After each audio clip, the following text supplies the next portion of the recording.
Aspettavamo che quantomeno, essendo stata un po' una zona rossa, fosse stata inclusa in questa lista di comuni nei quali sarebbero stati praticamente finanziati dei soldi per ristorare, insomma, la cittadinanza e la popolazione da quello che è successo.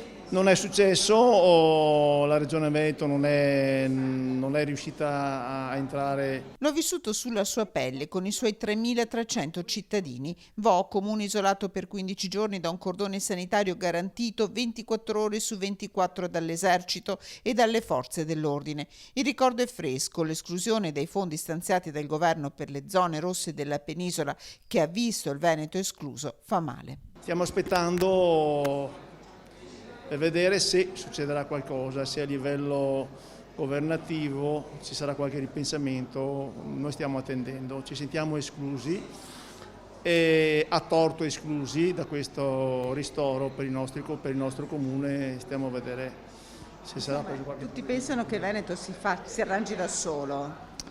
Sì.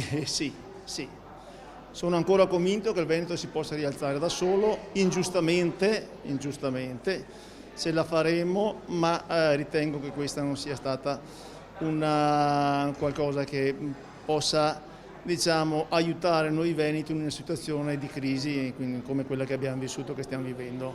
Per cui mi auguro che ci ripensino in qualche modo, in modo diverso, per aiutare la popolazione veneta.